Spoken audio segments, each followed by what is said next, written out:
একজন দেখি নামটা লিখান ৫,০০০ টাকা, আপনার কাছে লাখ লাখ টাকা আছে ব্যাংকে পড়ে, সুবহানাল্লাহ, মসজিদে দিবেন, কাল কিয়ামতের সকাল পর্যন্ত আপনার কবরে সওয়াব পৌঁছাবে। জোরে বলুন। আপনার মা বাবা আত্মীয় স্বজন দুনিয়া ছেড়ে কবরে চলে গেছি, পারবেন কেউ একজন আল্লাহর বান্দা ৫,০০০টি টাকা দিতে? পারবেন? একটা লোক দেখান, মাত্র একজন। আরে দুনিয়াতে কিছুই, দুনিয়াতে যা আছে সব পড়ে থাকবে, আপনার সঙ্গে যদি কিছু যায় এই দান আপনার সঙ্গের সাথী হবে, অন্ধকার কবরের বাতি হবে। সুবহানাল্লাহ। ১০,০০০ চেয়েছিলাম ৫, দিয়েছে ১০। নারে তাকবীর, নারে রিসালাত। দান করনে ওয়ালা ১০,০০০ টাকার ১০০ টাকার দাতা, ১০,১০০। দোয়া চেয়েছে, অবশ্যই দোয়া করব। ফিরোজ দোকানদার বাবুজি, ১,০০০ নগদ, ৪,০০০ বাকি।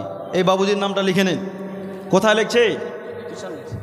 একটু সামনে আসেন, নাহলে কী করে বুঝবো লিখছেন কি লিখছেন না। আপনি এই চেয়ারে বসেন, আপনি এখানে একটা চেয়ার লাগান।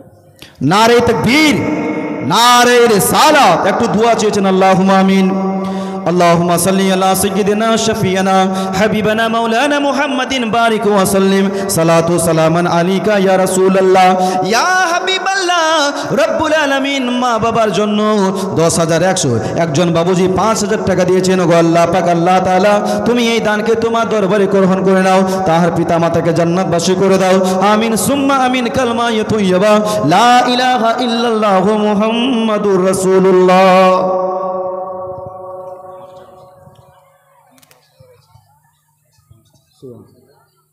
বাকি ৫,৫০০ বাকি করে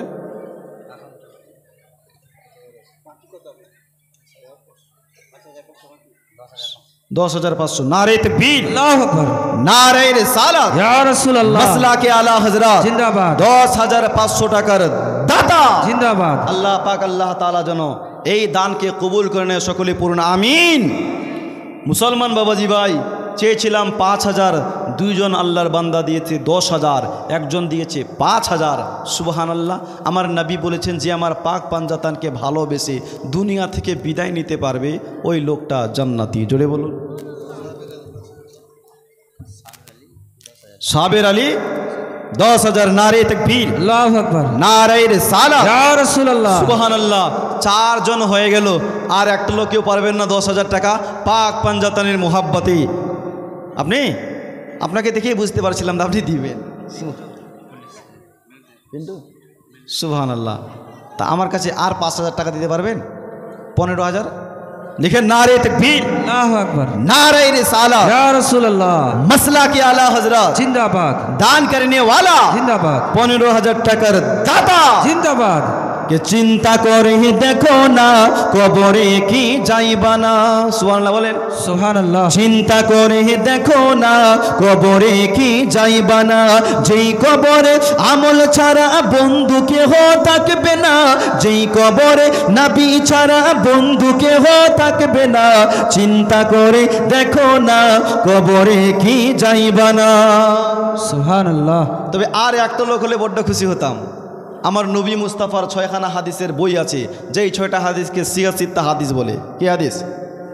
সিয়াসিত্তা, ৬খানা হাদিসের বই আছে, এই মাদ্রাসায় পড়ায়, হুজুর পড়ায়। সুবহানাল্লাহ। আর একটা লোক পারবেন? ১০,০০০, ৫,০০০। সুবহানাল্লাহ। মনজুর আলী, মনজুর আলী, নারে তাকবীর, আল্লাহু আকবার, নারে রিসালাত, ইয়া রাসূলুল্লাহ, দান করনে ওয়ালা জিন্দাবাদ, ৫,০০০ টাকার দাতা জিন্দাবাদ। সুবহানাল্লাহ।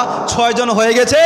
মুসলমান রব্বুল আলামিন গুনাহগার বান্দাকে জ্বালার জন্য ৭টা জাহান্নাম বানিয়েছে। কয়টা জাহান্নাম জি? জাহান্নাম কয়টা? জাহান্নাম ৭টা জাহান্নাম বানিয়েছে। ওই ৭টা জাহান্নামের ভয়ে এইখান থেকে কেউ পারবে না ৫,০০০ টাকা মসজিদে দান করতে পারবে না ভাই, বাবার জন্য, মায়ের জন্য, আত্মীয় স্বজনের জন্য। সুবহানাল্লাহ। কি নাম এই ভাইয়ের? নাম আব্দুল কাদের। নারে তাকবীর, নারে রিসালাত, ইয়া রাসূলুল্লাহ, আব্দুল কাদের জিলানী আমার হুজুর গৌসে পাকের নাম। এই ১,০০০ লিখেন, আর ওটা বাকিটা লিখেন। সুবহানাল্লাহ, 7 জন হয়ে গেল মুসলমান। একটা কথা আমরা সবসময় বলি, 72 মুশকিল তো 73 আসান হ্যাঁ। যেমন আল্লাহ 7টা আপনার জাহান্নাম বানিয়েছেন, ঠিক তেমনই নেককারের জন্য 8টা জান্নাত বানিয়েছে। জোরে বলুন সুবহানাল্লাহ, সুবহানাল্লাহ। কয়টা জান্নাত? মাশাআল্লাহ। কয়টা জান্নাত? 8টা। সুবহানাল্লাহ। জাহান্নামের বই একজন 5000 টাকা দিলেন জান্নাতের আশায়, ওই 8টা জান্নাতের মোহাব্বতে একজন পারবেন না হাত তুলতে। 5000 টাকা, 5000 টাকা পারবেন না ভাই? 8 নম্বরের একজন দেখি। আচ্ছা আচ্ছা, মা বাবার নামে দিয়েছে 10 টাকা। আল্লাহ পাক আবেদ আলী বাবুজি মোহাব্বতে 10 টাকা দিয়েছে আল্লাহ যেন এই দান কি। আচ্ছা হাফেজা বললাম, অনেক বললাম, আল্লাহ যেন কবুল করেন, পড়ুন আমিন। আমিন। 2000 টাকা দিয়েছে একজন মা জননী মেয়েদের পক্ষ থেকে, মা বাবার জন্য দিয়েছে 2000 টাকা, একজন কবুল করেন, পড়ুন আমিন। আমিন। আরো জোরে বলুন আমিন সুম্মা আমিন। মুসলমান বাবাজি ভাই, 8 নম্বরের একটা লোকের কাছে চেয়েছিলাম, হবে না ভাই একজন আর? 8টা জান্নাত আল্লাহ বানিয়েছে। আজকের এই মেহফিলে দোয়া হবে রাব্বুল আলামিন যেন আপনাকে 8টা জান্নাতই নসিব করে, পড়ুন আমিন। আমিন। এমন একটা লোক হবে না? 5000 টাকা মসজিদে, অনেক কাজ বাকি আছে বাপ। আপনারাই, আমি শুনলাম ওই হুজুরের মুখেই যে বাইরে থেকে কালেকশনও করে নেই, চান্দা করে নাই, আপনারাই মসজিদটাকে তৈরি করেছেন, তাই আপনাদের কাছেই চাচ্ছি ভাই, হবে না? কার কেউ একটা লোক হবে না? সুবহানাল্লাহ। আচ্ছা আচ্ছা, অবশ্যই করবো, সময় আছে। কি নাম? ফিরোজ আলী। ফিরোজ আলী ভাই আমার দোকানদার 5000 দিয়েছে। নারে তাকবীর, আল্লাহু আকবার, নারে রিসালাত, ইয়া রাসূলুল্লাহ। একদিন তোমারি নাম মসজিদে হবে এলান। জোরে বলুন সুবহানাল্লাহ। একদিন তোমারি নাম মসজিদে হবে এলান। অনেক সময় মা বাবা এসে বলেন, হুজুর ছেলেগুলো আমার কথা শুনে না, ছেলে মেয়ে আমার কথা শুনে না, একটা তাবিজ দেন। কি দেন? তাবিজ দেন, ছেলে মেয়ে কথা শুনে না। ও মুসলমান বাবা, যে ওই ছেলে মেয়ে শুনবে বা কেমন করে?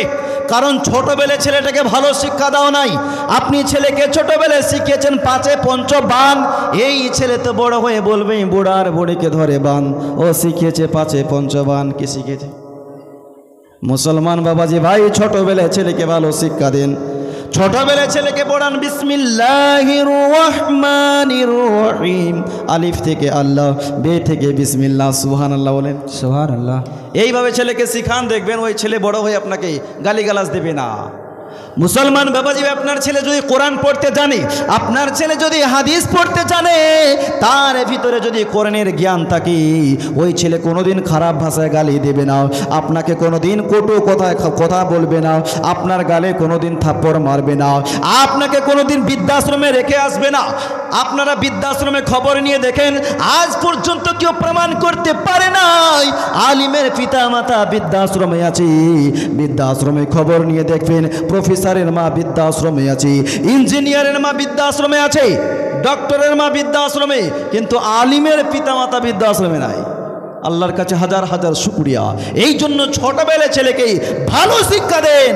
মুসলমান বাবাজি ভাই, একটা বিএ পাস ছেলে, ডবল বিএ নয়, স্যাম্পল বিএ নয়, যেমন তেমন বিএ নয়, বিএ অনার্স। কিসে অনার্স? জিজ্ঞাসা করলাম কিসে অনার্স, তো বলছে ইংরেজিতে অনার্স। রাত 10টার সময় আপনাদের এই রাস্তা ধরে চলতে চলতে আপনাদের মসজিদের দরওয়াজা পর্যন্ত পৌঁছেছি, আর পৌঁছা মাত্র একটা বিকট আওয়াজ দিল, এই সাপ। রাত 10টার সময় আপনাদের মুফতি সাহেব ঘুমাবার জন্য আশপাশ করছিলেন, এমন সময় আওয়াজটা শুনতে পেয়ে বেরিয়ে আসলেন। আসার পরেই ভদ্র ছেলেটাকে জিজ্ঞাসা করছে, ভাই আপনি কি আওয়াজটা করলেন? তো বলছে হ্যাঁ। কেন? তো উনি আবার মৌলভী সাহেবকে বলছেন, পালান, তাড়াতাড়ি পালান। বলে ভাই পালাবো কেন একটু বলবেন তো? আঙ্গুলের ইশারাতে দেখেছেন, ওই যে দেখেন সাপ। মৌলানা সাহেব অত কাচ্চা মানুষ নয় যে পালান বললেই পালাবে। রাতের অন্ধকারে বেরিয়ে এসেছেন, হাতে একটা অ্যান্ড্রয়েড মোবাইল আছে, ওই মোবাইলটাতে একটা টর্চ লাইটের অপশান আছে। মৌলভী সাহেব ভাবলেন সাপ থেকে ভয় পেয়েছেন, আমাকেও পালাতে বলছেন, তো দেখি টর্চ লাইটের অপশানটাকে অন করে লাইটটা মেরে দেখছেন যে ওটা একটা মোটা লাড়া খড়ের পোয়ালের দড়ি পড়ে আছে। কি পড়ে আছে? দড়ি। দড়ি। মৌলভী সাহেব বিএ পাস ছেলেটার দিকে তাকিয়ে খুব হাসছেন। বিএ পাস ছেলেটা বলছেন, হাসছেন কেন? তো বলে ভাই আপনি যাকে সাপ বলে বাপ বলেছেন আসলে সেটা সাপ নয়, লাইট মেরে দেখুন ওটা দড়ি পড়ে আছে দড়ি। মৌলভী সাহেব সুযোগ পেয়ে গেলেন আর বলছেন ভাই শুনুন, রাতের অন্ধকারে পথ চলতে গেলে বিএ পাস কাজে লাগে না, এমএ পাস কাজে লাগে না, ডবল এমএ কাজে লাগে না। রাতের অন্ধকারে পথ চলতে গেলে টর্চ লাইট ব্যবহার করতে হয়, টর্চ লাইট ইউজ করতে হয়। টর্চ লাইট না থাকলে যেমন সাপ দড়ি পার্থক্য করা যায় না, হে মুআজ্জাজ সামাইনে কেরাম, রাতের অন্ধকারে সাপ এবং দড়ির মধ্যে পার্থক্য করতে গেলে টর্চ লাইট ব্যবহার করতে হয়, টর্চ লাইট ইউজ করতে হয়। ঠিক তেমনই কোনটা জায়েজ কোনটা নাজায়েজ, কোনটা হালাল কোনটা হারাম, কোনটা বৈধ কোনটা অবৈধ, কোনটা ঠিক আর কোনটা বেঠিক, কোনটা জাহান্নামের রাস্তা আর কোনটা জান্নাতের রাস্তা, এটা কোরআন ও হাদিসের বিদ্যা ছাড়া তা প্রমাণ পাওয়া যায় না। নারায়ে তাকবীর, নারায়ে রিসালাত, নারায়ে হায়দারি, হযরতুল আল্লামা মাওলানা তাজুল ইসলাম সাহেব, নারায়ে তাকবীর, নারায়ে রিসালাত। কোরআন হাদিস যেমন একটি পারফেক্ট কিতাব, অথচ একটা বাচ্চা ছেলে অথবা বাচ্চা মেয়ে তার মা বাপ দুইজন মিলে নয় একজন মিলে ছেলেটাকে সুন্দরভাবে সাজিয়ে চোখে কাজলটা মাখিয়ে নয় লাগিয়ে ওই বাচ্চা ছেলেটাকে পায়জামা পাঞ্জাবি পরিয়ে একটা 5 টাকা দামের টুপি যদি তার মাথায় দিয়ে দেয় আর ওই বাচ্চা ছেলেটার হাতে একখানা বর্ণ পরিচয় আরবিক ল্যাঙ্গুয়েজের লেখা যেটাকে বগদাদি কায়দা অথবা ইয়াসিনাল কোরআন বলে সর্বপ্রথম হাতে দিলেই ওই বাচ্চা ছেলেটা এই রকম বেয়াদবের মতো ঝুলিয়ে নিয়ে যাবে না, বরং সিনার সঙ্গে জড়িয়ে নিয়ে যাবে। এই জোরে বলুন, যাবে না ভাই? একটা শিশু শিক্ষা ধরাবেন এইভাবে নিয়ে যাবে, বাল্যপাঠ ধরান এইভাবে নিয়ে যাবে, বাংলা বই ধরান এইভাবে নিয়ে যাবে। একটা বগদাদি কায়দাকে ধরিয়ে দেন, বাচ্চাটা এই রকম নিয়ে যাবে না, বরং সিনার সঙ্গে জড়িয়ে নিয়ে যাবে। সুবহানাল্লাহ বলে। বাচ্চা ছেলে বাচ্চা মেয়ে তার মাও শিক্ষা দেয় নাই, বাবাও শিক্ষা দেয় নাই, গ্রামের লোক কেউ বলে নাই, অথচ কোনোদিন কোনো মৌলবীর কাছেও যায় নাই। কিন্তু এই বইটির এমনই এক তাসির, এমনই এক ক্রিয়া, এমনই এক প্রভাব, এমনই এক আসর যে হাতে নিলেই বইটা বুকের সঙ্গে মিলিত হয়। বইটা খোলার সময় চোখে চুম্বন মুখে চুম্বন, বন্ধ করার সময় আবার চোখে চুম্বন মুখে চুম্বন, তারপর তাকের উপরে রেখে দেয় আল্লাহর নবী আকা মুস্তাফা আহমদে মুস্তাফা নবী মুহাম্মদুর রাসূলুল্লাহ সাল্লাল্লাহু আলাইহি ওয়াসাল্লাম আপনাকে আমাকে এটাই শিক্ষা দিয়েছেন। হে আমার উম্মতরা শুনো, তোমরা ওই বাচ্চাটার দিকে তাকিয়ে দেখো, যেই বাচ্চাটা আজকে দুনিয়ার সরজমিনে পবিত্র কোরআনকে সিনায় জড়িয়ে ধরলো, বগদাদি কায়দাকে সিনায় জড়িয়ে ধরলো, ইয়াসিনাল কোরআনকে সিনায় জড়িয়ে ধরলো। শুনে নাও, যারা দুনিয়ার মধ্যে পবিত্র কোরআনকে সিনার সঙ্গে জড়িয়ে ধরবে, আমি নবী মুস্তাফা কাল হাসুরের ময়দানে তার পেছনেতে চুম্বন দিয়ে নিজের সিনার সঙ্গে জড়িয়ে ধরে নেব আর আল্লাহর জান্নাতে নিয়ে চলে যাব।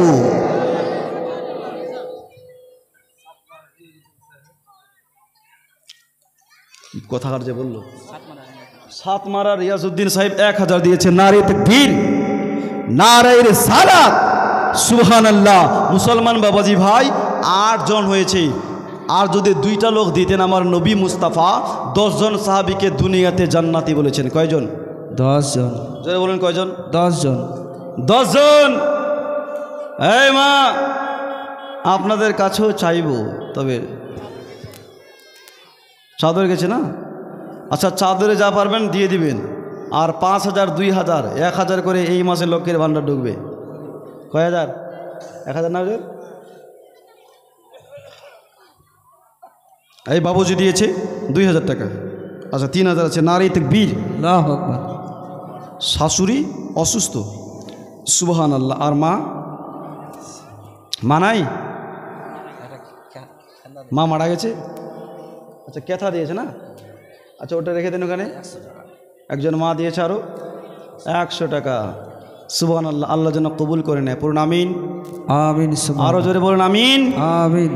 কে আগের মতো শান্তি তো আর এখন পাওয়া যায় না, মানুষ পাল্টে গেছে, পাল্টায়নি জামানা। কি ভাই হয় না? আগের মতো শান্তি তো আর এখন পাওয়া যায় না, মানুষ পাল্টে গেছে, পাল্টায়নি জামানা। জামানা ঠিক আছে, মানুষ পাল্টে গেছে, মানুষ পাল্টে গেছে, জামানা ঠিক আছে। রাস্তাঘাটে ঘোরাফেরা করলে বোঝাই যায় না যেটা পুরুষ যায় না মহিলা যায়। কেউ জোর মহিলারা পড়ছে প্যান্ট শার্ট, পুরুষও পড়ছে প্যান্ট শার্ট। মহিলাদের ছোটো ছোটো চুল, পুরুষও রাখছে ছোটো ছোটো চুল। পেছন দিক থেকে দেখলাম হয়তো কোনো চাচা যাচ্ছে, সামনে গিয়ে দেখছি হায় রে, এটা তো চাচা নয়, এটা তো আমাদের গ্রামের চাচি। কে কে যাচ্ছে? চাচি। ওরে আগের মতো শান্তি তো আর এখন পাওয়া যায় না, মানুষ পাল্টে গেছে, পাল্টায়নি জামানা। জামানা ঠিক আছে, মানুষ পাল্টে গেছে, মানুষ পাল্টে গেছে, জামানা ঠিক আছে। চুলগুলো খাটো খাটো, প্যান্ট শার্ট আটো সাটো, সানগ্লাস চোখে তার যেন কোনো জমিদার। বুট জুতা পায়ে দিয়ে, কাঁধে এক ব্যাগ নিয়ে, ঠোঁটে দেয় লিপস্টিক, হাসে শুধু ফিক ফিক। ওদিকে গেল দু চোখ, মনে হলো ভদ্রলোক। কাছে গিয়ে চাইয়ে দেখে এত পুরুষ মানুষ না, মাসাল্লাহ দাঁড়ায় আছে মিস জরিনা। মাসাল্লাহ দাঁড়ায় আছে মিস জরিনা। কে দাঁড়িয়ে আছে? যাকে আমি চাচা ভাবলাম, আসলে চাচা না, ওটা তো জরিনা।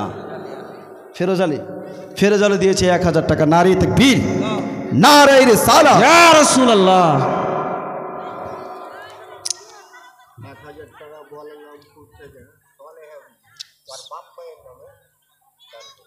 বলরামপুর থেকে সোলেহা বিবি বাবা মায়ের জন্য 1000 দিয়েছে। নারী তাকবীর, আল্লাহু আকবার, নারে রিসালাত। ইয়া রাসূলুল্লাহ। জাহিদা ওর বাপ মায়ের নামের জন্য দিয়েছে। আল্লাহ যেন সকলের পিতা মাতাকে জান্নাতুল ফেরদৌস দান করেন, পূর্ণ আমিন। আর জোরে বলুন আমিন। মুসলমান বাবাজি ভাই, মসজিদের জন্য আপনাদের কাছে হাত পেতেছি। আমি বলেছিলাম যখন চাইবো তখন দিবেন। কন্টিনিউ ওয়াজ করলাম মোটামুটি 1-1.5 ঘন্টা, আপনাদের কাছে চাই নাই, এখন আপনাদের কাছে হাত পেতেছি। ওই মসজিদের জন্য মসজিদে অনেক টাকার প্রয়োজন, আপনারাই দিচ্ছেন, আপনারাই মসজিদটাকে বানাচ্ছেন, সুবহানাল্লাহ। তবে আর 2টা লোক যদি 5000 করে দিতেন তাহলে বড্ড খুশি হতাম। আমার রাসূলে পাক সাল্লাল্লাহু তাআলা আলাইহি ওয়াসাল্লাম দুনিয়াতে 10 জন সাহাবীকে জান্নাতি বলেছেন, সুবহানাল্লাহ। কি নাম ভাই? বাবার নামে দোয়া চেয়েছে, আল্লাহ পাক অবশ্যই দোয়া আল্লাহ যেন কবুল করেন, পড়ুন আমিন। আচ্ছা ভাই, পারবেন না আর 2টা লোক 5000 করে মসজিদের জন্য? হবে ভাই, একটু হাতটা তুলেন। কি যাবে আপনার সঙ্গে? আপনি যদি নিজের মায়ের জন্য দান করেন, খোদার কসম করে বলি, আপনি যখন কবরে যাবেন তো আপনার ছেলে মেয়ে আপনার জন্য দান করবে, সুবহানাল্লাহ বলেন। আজকে যদি নিজের মা বাবাকে ভুলে যান, আপনার ছেলে মেয়েও আপনাকে ভুলে যাবে। মুসলমান আজকে এখানে আছেন, কালকে তো নাও থাকতে পারেন। দেখা গেল কালকে কেউ বাবার নামে দিয়েছে 500 টাকা, নারে তাকবীর। আশিরুদ্দিন বাবুজি আমার 500 টাকা দিয়েছে, সুবহানাল্লাহ। আর 2টা লোকের কাছে চেয়েছিলাম, হবে না বাপ, 5000 করে 2টা লোক পারবেন না? আচ্ছা, এই দিক থেকে মা বোনেরা খুব দান খায়রাত করে এই এলাকায়। কালকে আমি আপনাদের পার্শ্বেই ছিলাম, কুতুবপুর ছিলাম। কুতুবপুরে, ওইটা কুতুবগঞ্জ, ওটা কুতুবপুর, পারছি না। তো এই এলাকার মানুষ খুব দান খায়রাত করে। মা বোনেরা, মা পারবেন না গো মা, 100 জন মা 1000 করে মসজিদের জন্য পারবে না? 100 জন 1000 করে। আপনাদের কাছে 5000 চাইবো না, 10,000ও চাইবো না, 1000 করে এই মাসে যে টাকাটা ঢুকবে ওই টাকাটা আল্লাহর ঘরে দিয়ে দিবেন মা। আপনার বাড়িতে বরকত হবে। আপনাদের মধ্যে কারো শ্বশুর শাশুড়ি চলে গেছে, কারো স্বামী দুনিয়া ছেড়ে কবরে গেছে, কারো মা বাবা কবরে চলে গেছে। এ মা, 100 জন মা পারবেন না? 1000 করে দিতে দুনিয়াতে কি যাবে? আপনার স্বামীরা দান খায়রাত করছে, আপনারা করবেন না? হাসরের মাঠে কেউ কারো হবে না। মা বেটাকে চিনবে না, বেটা মাকে চিনবে না। ও মা জননী, আপনারাও কিছু দান করেন মা, মসজিদের জন্য। হবে মা? হবে? ও গো জান্নাতেরই রমণী, আমার নবী নন্দিনী, সুবহানাল্লাহ বলেন। সুবহানাল্লাহ। মা ফাতেমার বাড়িতে খাওয়ার নাই, নিজে খায় না, কিন্তু ফাকির আসলে ফিরিয়ে দেয় না, সুবহানাল্লাহ বলে। সুবহানাল্লাহ। ফাকির আসলে মা ফাতেমার দরবার থেকে ফিরিয়ে খালি হাতে যায় না। ও গো জান্নাতেরই রমণী, আমার নবী নন্দিনী, কেমন ছিলেন তিনি, শুনুন তাহার কাহানি। জোরে বলুন সুবহানাল্লাহ। ও গো জান্নাতেরই রমণী, আমার নবী নন্দিনী, জরাজীর্ণ কাপড় থাকতো তার পরনে, জরাজীর্ণ কাপড় থাকতো তার পরনে, তবুও মা ফাতেমা চলতো না পর্দা বিনে। সুবহানাল্লাহ। ও গো জান্নাতেরই রমণী, আমার নবী নন্দিনী। কত দিয়েছে দেখি? 1020 টাকা। মায়ের জন্য দিয়েছে 500 টাকা। এদিক থেকে দিয়েছে একজন 100 টাকা, একজন মা 1020 টাকা দিয়েছে। নারে তাকবীর, নারায়ে রিসালাত। ইয়া রাসূলুল্লাহ। ওগো জান্নাতেরই রমণী আমার নবী নন্দিনী। আর মৃত্যুকালে ফাতেমা ডেকে বলে স্বামীকে, মৃত্যুকালে ফাতেমা ডেকে বলে স্বামীকে, কাউকে না জানিয়ে দফন করবে রাতের আধারে। বাহ সুবহানাল্লাহ। ওগো জান্নাতেরই রমণী আমার নবী নন্দিনী। আজ আমাদের বাড়িতে কাপড়ের অভাব নাই, কিন্তু কোমর ঢাকতে গেলে মাথা বের হয়ে থাকে কি থাকে না? থাকে না? কোম্পানি 12 হাত 14 হাত শাড়ি দিয়েছে,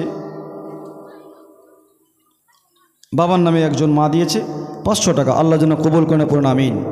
কোম্পানি 12 হাত 14 হাত শাড়ি দিয়েছে, কোমর ঢাকতে গেলে মাথাটা বেরিয়ে যায়, মাথা ঢাকতে গেলে কোমর বেরিয়ে যায়। ও মুসলমান বাবাজি ভাই, বিশ্বনবী দো জাহানের বাদশাহ একজন ভাই দিয়েছি 1000 টাকা, আল্লাহ যেন কবুল করেন। ও ভাই, ও ভাই শুনে, আপনাদের নাম, আপনার নাম কি? সুবহানাল্লাহ। তো দিলদার মানুষ জিতে 1000 দিচ্ছেন, হ্যাঁ? আচ্ছা, আমি 2টা লোকের কাছে আর চেয়েছিলাম 5000, আপনি একটা হয়ে যান। হ্যাঁ বাবু, দাদা আসেন, ও দাদা আসেন আসেন। হ্যাঁ, শ্বশুর হয়? সুবহানাল্লাহ বলেন। আর দাদা দিয়েছে 500 টাকা, আল্লাহ যেন কবুল করে পড়ুন আমিন। আমিন। ওয়ালাইকুম সালাম। ওই যে বাবুজি দিয়েছে 500 টাকা। আর একটা ছোট্ট খুকুমণি সোনামণি দিয়েছে 500। আচ্ছা, বোনের জন্য মার জন্য, ঠিক আছে, অবশ্যই দোয়া হবে। নারে তাকবীর, নারে রিসালাত। ইয়া রাসূলুল্লাহ। তাই মুসলমান বাবাজি, আপনি বলছিলাম কোম্পানি 12 হাত কিংবা 14 হাত শাড়ি দিয়েছে, কমর ঢাকতে গেলে মাথা বেরিয়ে যায়।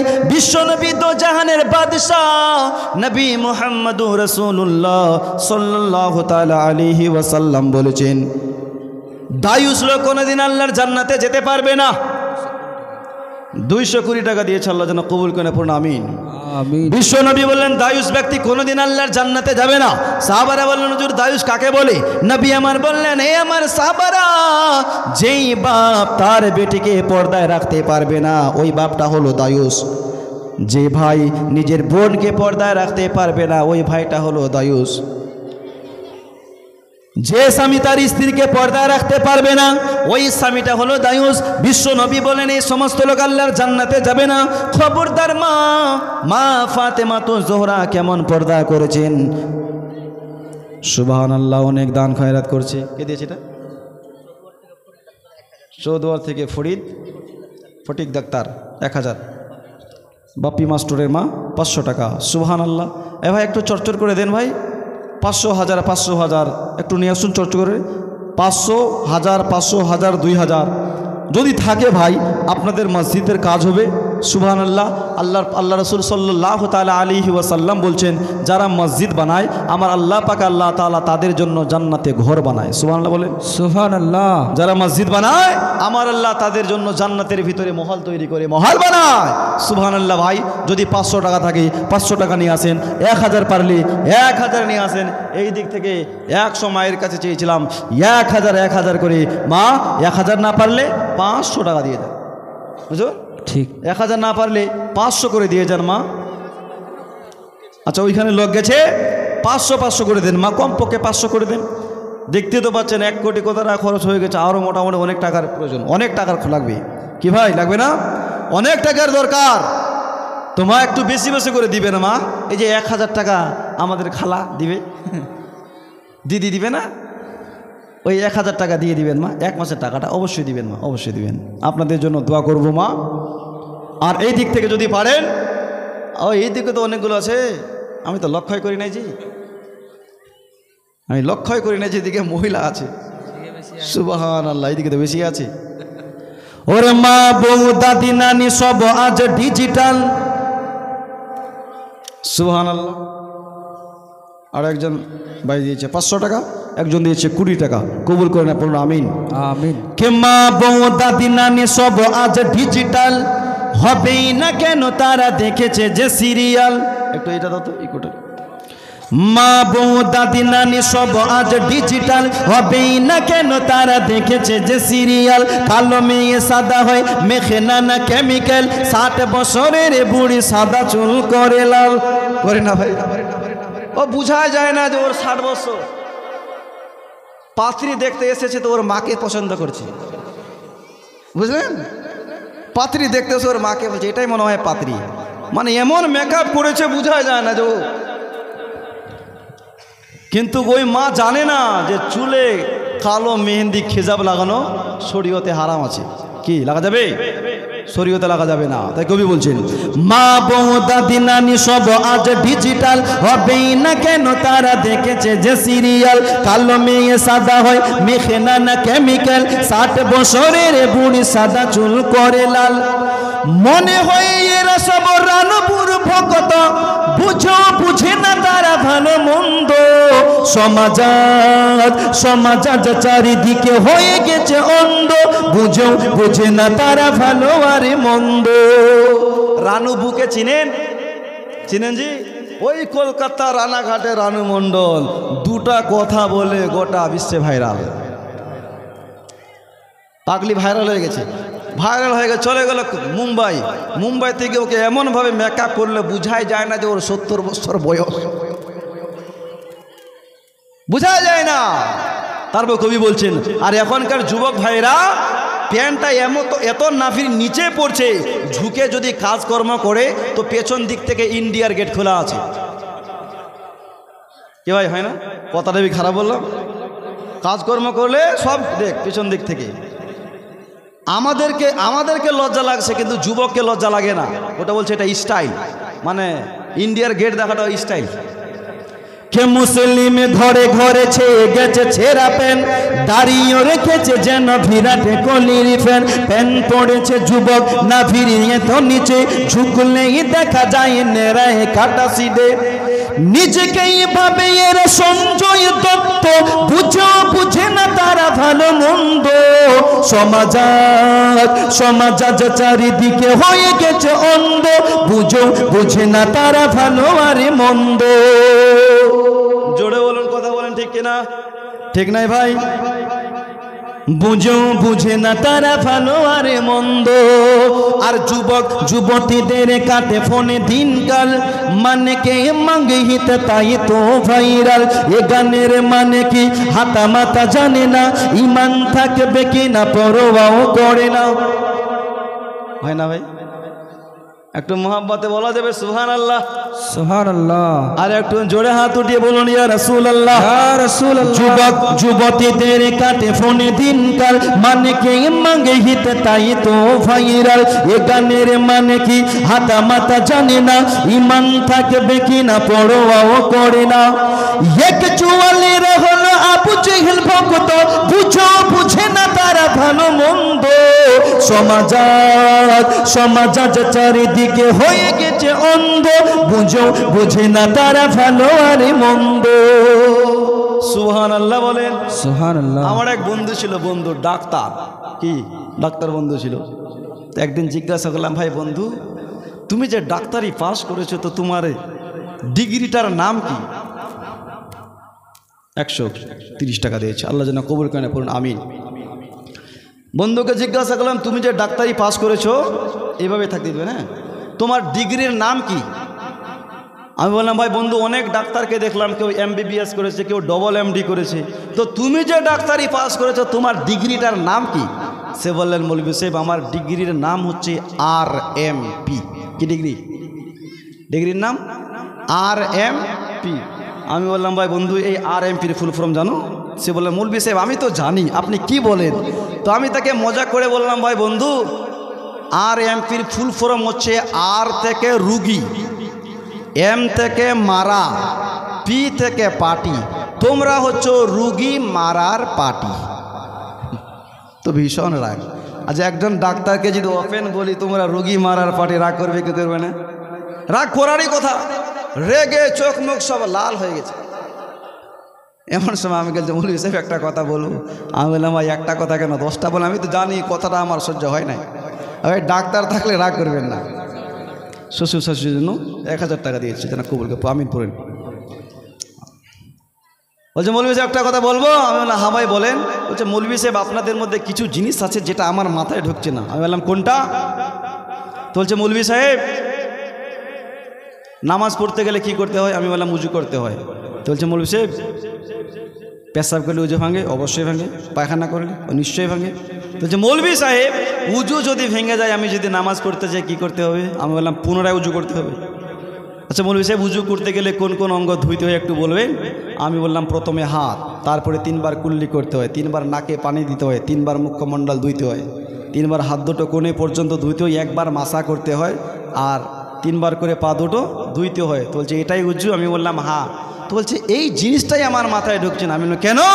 তো বলছে মৌলভী সাহেব পেশাব পায়খানার জায়গা আলাদা, উজু করার সময় ধোয়ার জায়গা আলাদা কেন? উজু করার সময় ধোয়ার জায়গা আলাদা কেন? দোষ করলো একজন, দোষী হচ্ছে আরেকজন।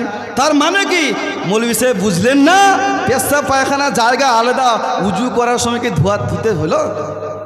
উজু করার সময় ধোয়ার সম্পূর্ণ আলাদা। এটাই আমার মাথায় ঢুকছে না। আমি বলছি মাস্টার আপনার ডাক্তার সাহেব ঢুকছে না, আপনার মাথায় ঢুকবে, কি করে ঢুকাতে হয় ওটাও আমার জানা আছে। আপনাদের মধ্যে কিছু জিনিস আছে যেটা আমাদের মাথায় ঢুকছে না। সে বললেন কোনটা? আমি বললাম ধরে নেন এই কুতুবগঞ্জ গ্রামে রাত 12টার সময় একটা বাচ্চা ছেলে কান্না করছে, আব্বা মরে যাচ্ছি। মরে যাবেই? আমাদের গ্রামে ডাক্তার আছে, তুই মরে যাবি? রাত 12টার সময় উঠিয়ে ওই বাচ্চাটাকে 1 পা 2 পা করে নিয়ে ডাক্তারের বাসায় নিয়ে গেল। ডাক্তার এদিকে চেক করছে লাগছে, বলে না। এদিকে চেক করছে, বাবা লাগছে, বলে হ্যাঁ। কি হয়েছে? তো বলছে গ্যাস সং হয়েছে। কি করতে হবে ডাক্তার মশাই? তো বলছে ইনজেকশন করতে হবে। ইনজেকশনটা বের করে হাতে একটু মালিশ দিয়ে এইখানে দিয়ে দিল। আমি বললাম ডাক্তার সাহেব এটা কি হলো? তো বলছে ইনজেকশন কেন? তো বলছে পেটে ব্যথা তাই। আমি বললাম ব্যথা পেটে, ইনজেকশন এইখানে কেন? এটাও আমাদের মাথায় ঢুকছে না। শ্বশুরের নামে ব্যথা পেটে, ইনজেকশন এইখানে কেন? এটাও মাথায় ঢুকছে না। আপনি সরাসরি পেটে ইনজেকশনটা দিতে পারলেন না, এখানে কেন করলেন? ও মুসলমান বাবাজি ভাই, ডাক্তার সাহেব বলছেন মৌলভী সাহেব আপনি বুঝবেন না, কারণ আপনি বিজ্ঞান পড়েননি। এইখানে ইনজেকশনটা করলাম রোগের সাথে, শিরার সাথে, ঔষধটা পেটে পৌঁছে তার পেটের বেদনা দূর হয়ে যাবে। আমিও বললাম ডাক্তার সাহেব আপনি কোরআন হাদিস পড়েন নাই। আমার নবী মুস্তাফা বলেছেন কেউ যখন সুন্দরভাবে উজু বানায় আমার আল্লাহ পাক আল্লাহ তাআলা তার মাথা থেকে পা পর্যন্ত সমস্ত বডিকে পাক এবং পবিত্রতা করে দেয়। সুবহানাল্লাহ সুবহানাল্লাহ। পাক এবং পবিত্র করে দেয়। আপনি বুঝবেন না তো মুসলমান বাবাজি ভাই আপনাদের এই মসজিদের জন্য চেয়েছি, আর কোনো বাপ হবে না। ওরে আজকে যারা এই জলসায় এসেছে ওগো আল্লাহ তাআলার রহমত পেয়েছে। সুবহানাল্লাহ। আজকে যারা এই জলসায় এসেছে ওগো আল্লাহ তাআলার রহমত পেয়েছে, আর সত্যি তারা ভাগ্যবান। পড়ো সাল্লু আলাইহি সালাম, পড়ো সাল্লু আলাইহি সালাম, পড়ো সাল্লু আলাইহি সাল্লাম, আর জোরে সাল্লু আলাইহি সালাম। যত সব মুমিন গনে পড়ো সব একই ধ্যানে, যত সব মুমিন গনে পড়ো সব একই ধ্যানে। আরে গাহো সুবহ সুবহ শাম পড়ো সাল্লু আলাইহি সালাম, পড়ো সাল্লু আলাইহি ওয়াসাল্লাম। আর দূর করিতে এলো ইতিম দুঃখীর জ্বালা,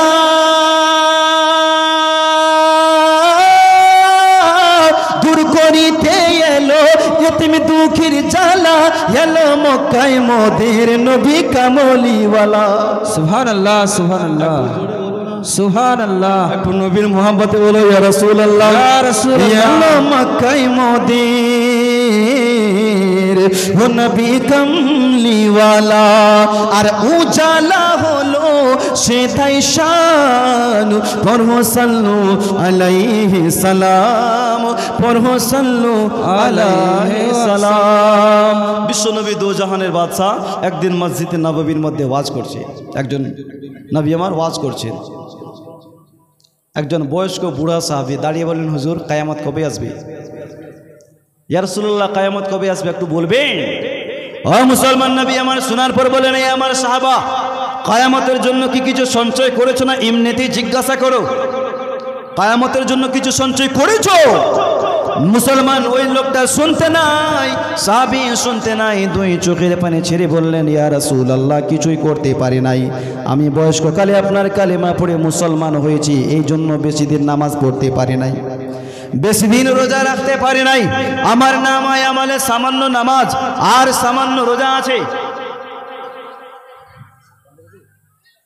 আচ্ছা আচ্ছা, ইয়া রাসূলুল্লাহ, ইয়া হাবিবাল্লাহ, নবী গো, ও নবী, বেশি দিন নামাজ পড়তে পারি নাই, বেশি দিন রোজা রাখতে পারি নাই, এই জন্য আমার নামায় আমালে সামান্য নামাজ আর সামান্য রোজা আছে হুজুর। তবে আর একটা জিনিস আমার অন্তরের ভিতরে ঢুকে আছে, সেটা হচ্ছে আপনার ভালোবাসা। ব্রাদার ইসলাম, একটি ঘোষণা, প্রাইমারি স্কুলের কাছে যারা বাইরের লোক রয়েছেন তাদের খাওয়া দাওয়ার ব্যবস্থা রয়েছে। যারা বাইরের লোক রয়েছেন খাওয়া দাওয়ার ব্যবস্থা রয়েছে, আপনারা মাঝে মধ্যে গিয়ে খাওয়া দাওয়া করে নেবেন। একটু জোরে বলুন সুবহানাল্লাহ। সুবহানাল্লাহ। স্বামীর নামে আর ছেলে মেয়ের নামে দোয়া করতে বলেছে, অবশ্যই দোয়া হবে। 700 টাকা দিয়েছি। কালু পালু একটা কেথা আর 100 টাকা দিয়েছে। আল্লাহ যেন কবুল করে নেয়, পড়ুন আমিন। আমিন আমিন। জালসা করার সময় করলে, কালেকশন করলে একটু জালসা এদিকে ওদিকে হয়, একটু এলোমেলো হবে, বুঝলেন? মানে যে বক্তা হোক, কালেকশন করলেই একটু এলোমেলো হয়ে যাবে। আর কালেকশন না করলে মসজিদ মাদ্রাসা চলবে কেমন করে? হ্যাঁ, আমাদের কিছু শুনতেও হবে, আবার কালেকশন করতে হবে, দিতে হবে। একটু মুহাব্বতে বলুন সুবহানাল্লাহ। সুবহানাল্লাহ। সাহাবী বললেন, ইয়া রাসূলুল্লাহ, আমার নামায় আমলে সামান্য নামাজ আর সামান্য রোজা আছে, তবে আমার অন্তরে একটা জিনিস ঢুকে আছে, সেটা আল্লাহ ও আল্লাহ রাসূলের ভালোবাসা। নবী আমার শোনার পর বললেন, সাহাবা, তোমাকে আর টেনশন করতে হবে না, তোমার অন্তরে আমার প্রেম, আমার ভালোবাসা ঢুকে আছে। এই আমার সাহাবা, কাল হাসরের ময়দানে আমি রাসূলুল্লাহর সঙ্গে তোমার হাসর হবে। সুবহানাল্লাহ। কেমন ছিল নবীর প্রেমে, কেমন ছিল নবীর ভালোবাসা! বিশ্ব নবীর জামানায় একজন বুরখা পরা মহিলা বুরখাদার আকৃত হয়ে সমস্ত শরীরকে পর্দা করে রাস্তা ধরে হেঁটে চলে যাচ্ছেন। এমন সময় একটি যুবক ছেলে ওই মহিলাটাকে বললেন, ওগো জননী, কোথায় যাও? বুরখা পরে কই যাও? মহিলাটা বললেন, বাবা, আমি নবী মুস্তাফার জালসা শুনতে যাচ্ছি। সুবহানাল্লাহ বলেন। সুবহানাল্লাহ। যিনি বক্তার বক্তা, সেরা বক্তা, যেখান থেকে বক্তাই শেষ। বাবা, আমি নবীর জালসা শুনতে যাচ্ছি। ওই যুবক ছেলেটি বললেন, জননী, নিশ্চয়ই তুমি রাসূলুল্লাহকে বড্ড ভালোবাসো। চৌদ্বার থেকে মাসিদুর রহমান। সুবহানাল্লাহ। একটু বলুন সুবহানাল্লাহ। যুবক ছেলে বললেন, মা, নিশ্চয়ই তুমি রাসূলুল্লাহকে বড্ড ভালোবাসো। ওই মহিলাটা বললেন, হ্যাঁ মা, আমি রাসূল। ওই মহিলাটা বললেন, হ্যাঁ বাবা, আমি রাসূলুল্লাহকে বড্ড ভালোবাসি। যুবক ছেলে বললেন, জননী, যদি সত্যিকারে তুমি রাসূলুল্লাহকে অন্তর থেকে ভালোবেসে থাকো, তাহলে ওই নবীর দোহাই দিয়ে বলছি, নবীর সাদকা দিয়ে বলছি, তোমার একটু চেহারাখানা দেখাও মা, আমি তোমার চেহারাটা একটু দেখতে চাই। ওই মহিলাটা মনে মনে ভাবছেন, আল্লাহ, আমি যদি আমার চেহারা পর পুরুষকে দেখাই, গুনাহ আছে না নাই? এই জোরে বলতে হবে, আছে না নাই? আছে। মুসলমান বাবাজি ভাই, ওই মহিলাটা ভাবছেন, আল্লাহ মায়ের জন্য দিয়েছে 500 টাকা, আল্লাহ যেন ওনার মাকে জান্নাতুল ফেরদৌস দান করেন, পড়ুন আমিন। আমিন। ওই মহিলাটা মনে মনে ভাবছেন, আল্লাহ, আমি যদি আমার চেহারা পর পুরুষকে দেখাই, আমার তো বড্ড গুনাহ হবে, আর যদি না দেখাই, আমি রাসূলুল্লাহকে ভালোবাসি, এটাও মিথ্যা দাবি হবে, যেহেতু আমাকে নবীর দোহাই দিয়ে বলেছেন। ও মুসলমান মহিলাটা বড় চিন্তায় পড়ে গেলেন, আল্লাহ, এখন আমি কি করি, কি করবো এখন? তাই ওই মহিলাটা সিদ্ধান্ত নিলেন, গুনাহ হচ্ছে হোক, আমি নবীকে ভালোবাসি, তার প্রমাণটা আজকে দিয়েই যাব। তাই মহিলাটা পর্দা উঠিয়ে পর পুরুষকে চেহারা দেখিয়ে দিল।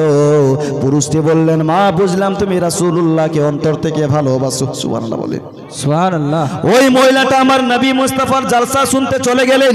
1 ঘন্টা 2 ঘন্টা দেরি করে নাই, মাত্র আধা ঘন্টা জালসা শুনলেন, তারপর বাড়িতে চলে আসলেন। আসার পর নিজের স্বামীকে বললেন, স্বামী যান, ওগো আমার আমার মাথার তাজ, আজ আমি বিশাল বড় একটা গুনাহের কাজ করেছি গো স্বামী। আজ আমি রাসূলুল্লাহর জালসা শুনতে যাচ্ছিলাম, রাস্তায় একটা যুবক ছিল, আমাকে বললেন মা নবীকে ভালোবাসো, তোমার চেহারাখানা দেখাও। এই জন্য পর পুরুষকে চেহারা দেখিয়ে ফেলেছি স্বামী। মার নামে দিয়েছে 500। আচ্ছা 5000 টোটাল না? শাহিন আক্তার টোটাল 5100 নগদ, বাকিটা বাকি। নামটা লিখে দিন। নারে তাকবীর, আল্লাহু আকবার, নারে রিসালাত, ইয়া রাসূলুল্লাহ। ও মুসলমান বাবাজি ভাই, তাহার স্বামীকে বললেন স্বামী জান বিশাল বড় গুনাহের কাজ করে ফেলেছি, আমার চেহারা পর পুরুষকে দেখিয়ে ফেলেছি। তার স্বামী কথাটা শোনার সঙ্গে সঙ্গে ঘরের ভিতরে গেল, যাওয়ার পর একখানা কোদাল আর একখানা বেলচা নিয়ে বেরিয়ে আসলো, আর বাড়ির সামনে বিশাল বড় একটা গর্ত খুঁদলো।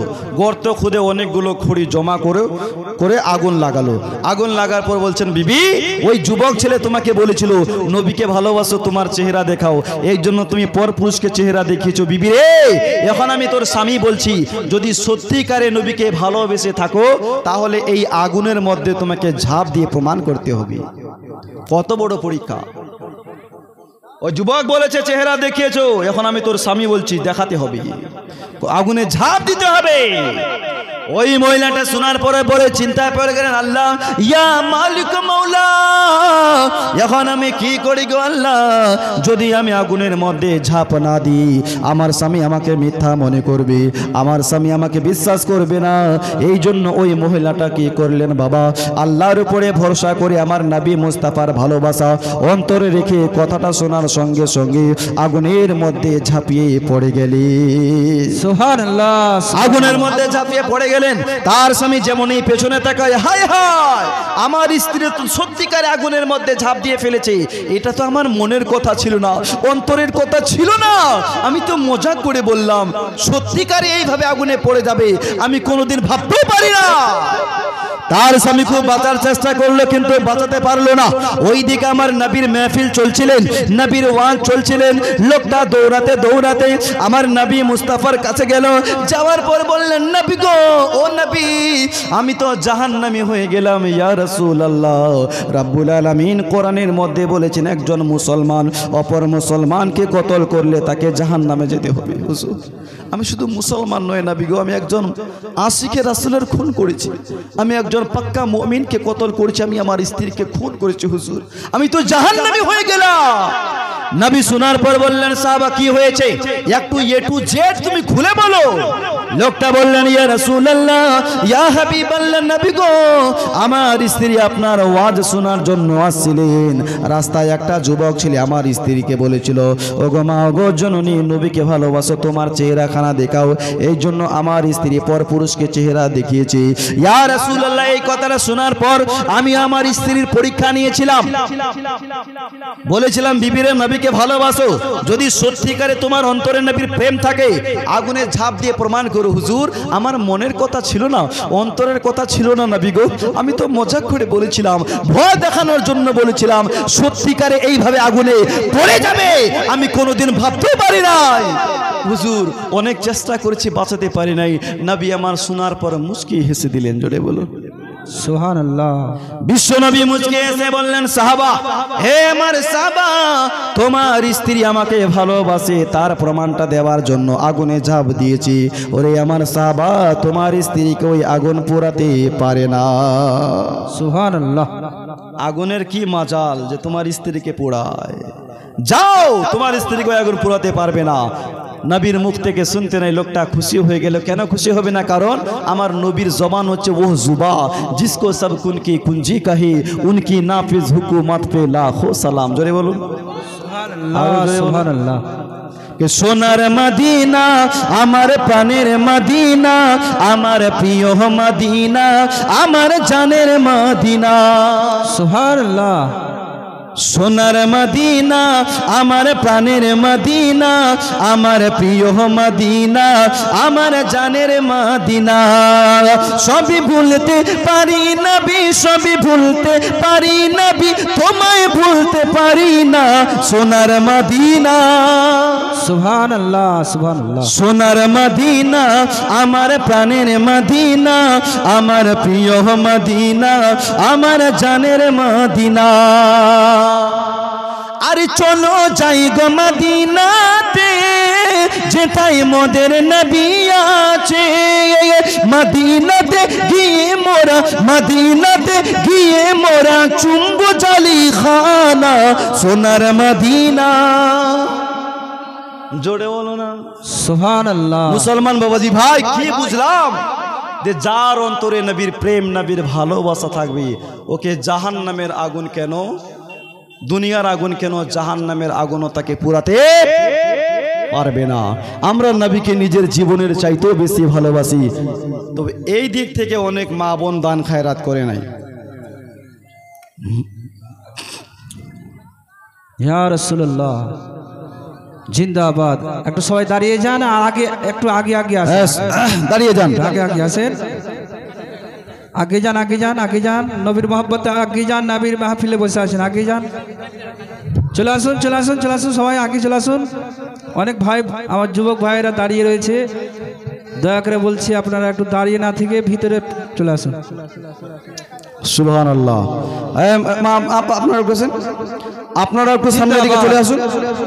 আল্লাহ সুবহানাল্লাহ। এই ভাই যারা পেছনে দাঁড়িয়ে আছে ভাই, একটু অনুরোধ করে বলবো সামনে আসুন। সুবহানাল্লাহ। নিজ নিজ জায়গাতে বসে যান। এই মা বোনেরা আসবে না হুজুর, এরা বাঁকা পাসলি থেকে তৈরি, ওরা একটু বাঁকা হবেই, রাগ করবে। হযরতে আদম আলাইহিস সালামের বাঁকা হাড় থেকে মা হাওয়া আলাইহিস সালামের সৃষ্টি, এদেরকে যতই বুঝান একটু বাঁকা থাকবে। বসেন হুজুর, বসেন। সুবহানাল্লাহ বলেন, আরো জোরে বলো সুবহানাল্লাহ। সুবহানাল্লাহ। নারে তাকবীর, আল্লাহু আকবার, নারে রিসালাত, ইয়া রাসূলুল্লাহ। কুতুবগঞ্জের মানুষ একটু জোরে লাগান, নারে তাকবীর, আল্লাহু আকবার, नारे रिसालत, या रसूल अल्लाह, मसला के आला हजरा जिंदाबाद। वो उसका दामन नहीं छोड़ेंगे, ख्वाजा का दामन नहीं छोड़ेंगे, ख्वाजा का हिंदुस्तान। नहीं छोड़ेंगे। नारे तकबीर, अल्लाहु अकबर, नारे रिसालत, या रसूल সুবহানাল্লাহ। হুজুর চলে এসেছে আর 11:30 বেজে। ভাই একটু হালকা ইকো দাও, একটু গজল পড়ি, আমার শেষ অভ্যাস আছে, গজল দিয়ে শুরু করব, গজল দিয়ে শেষ করব। তো শুনতে রাজি আছেন? একটু ইকো দাও ভাই। कि उसके करमों के सब है भिखारी, उसके करमों के सब है भिखारी, क्या राजा महाराजा है, कुर्सी पर कोई भी बैठे राजा तो मेरा। আমার সঙ্গে একটু আপনারা বলেন, রাজা তো মেরা খ্বাজা হে। বলবেন, বলবেন একটু জোরে বলো, রাজা তো মেরা ख्वाजा, और जोरे राजा तो मेरा ख्वाजा है, राजा तो मेरा ख्वाजा है। हाँ, उसके करमों के सब है भिखारी, उसके करमों के सब है भिखारी, क्या राजा महाराजा है, कुर्सी पर कोई भी बैठे राजा तो मेरा ख्वाजा है, राजा तो मेरा ख्वाजा है। हाँ, हैदर कला डला है वो जहरा कलाल है, बेशक मेरा मुईन मोहम्मद की आल है। जोड़े बोलूं सुभान अल्लाह। हाँ, हैदर कला डला है वो जहरा कलाल है, बेशक मेरा मुईन मोहम्मद की आल है, बेशक मेरा मुईन मोहम्मद की आल है। दीवानों को किस बात का आखिर मलाल है, सुभान अल्लाह। दीवानों को किस बात का आखिर मलाल है, राजा तो अपने पर्स का पूरा ख्याल है, कुर्सी पर कोई भी बैठे राजा तो मेरा ख्वाजा है। बोलो, राजा तो मेरा ख्वाजा है, राजा तो मेरा ख्वाजा है। हर आंख चाहती है ज़ियारत मोइन की, हर दिल में बस गया है मोहब्बत मोइन की। सुभान अल्लाह बोले, सुभान अल्लाह। हो हर आँख चाहती है ज़ियारत मोइन की, हर दिल में बस गया है मोहब्बत मोइन की, हर दिल में बस गया है मोहब्बत मोइन की।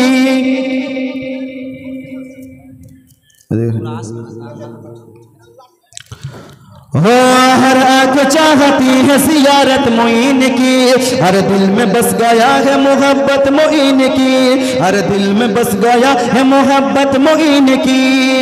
इस सरज़मीन हिंद के साहों ने कह दिया, इस सरज़मीन हिंद के साहों ने कह दिया, महशर तलक रहेगी हुकूमत मोइन की।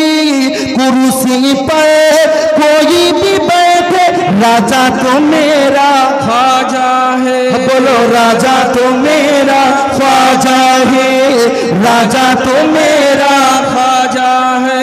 जय हो मुसलमान बाबाजी भाई। আর আমি আগে বাড়াচ্ছি না, আমাদের ইউটিউব চ্যানেলও আছে প্যারে নবী 786, এবং আপনারা সার্চ করবেন ইউটিউবে তাজিমুল ইসলাম কাদিরি হিমতাবাদ, দেখবেন চলে আসবেন, অনেক ভিডিও আমাদের আছে ইউটিউবের মধ্যে। তো যাই হোক, আপনাদের মাঝে আমি যাহা কিছু আলোচনা করলাম বা রাখলাম, বলার মাধ্যমে ত্রুটি আল্লাহর ওয়াস্তে ক্ষমা প্রার্থী। হাদিস ও কোরআন থেকে যদি বলতে গিয়ে কোনো রকমের কোথাও মিস্টেক বা ভুল হয়ে থাকে, তাহলে আমি তওবা করছি। আমার সঙ্গে আপনারা পড়ুন আস্তাগফিরুল্লাহ রাব্বি মিন কুল্লি যামবি ওয়া আতুবু ইলাই। একবার সবাই মিলে পড়ুন আশহাদু আল্লা ইলাহা ইল্লাল্লাহ ওয়া আশহাদু আন্না মুহাম্মাদান আবদুহু ওয়া রাসূলুহু। আসসালামু আলাইকুম ওয়া রাহমাতুল্লাহি ওয়া বারাকাতুহু। ওয়া আলাইকুম আসসালাম ওয়া রাহমাতুল্লাহ।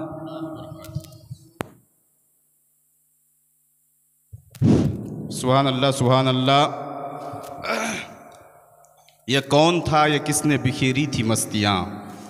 यह कौन था, यह किसने बिखेरी थी मस्तियाँ? हर कली माइले गुलजार नज़र आता है। बिरादर जनाब ताज़िमुल इस्लाम साहब अल्हम्दुलिल्लाह खूब सुंदर বক্তব্য হাদিস কোরআন থেকে আপনাদের সামনে পেশ করলেন।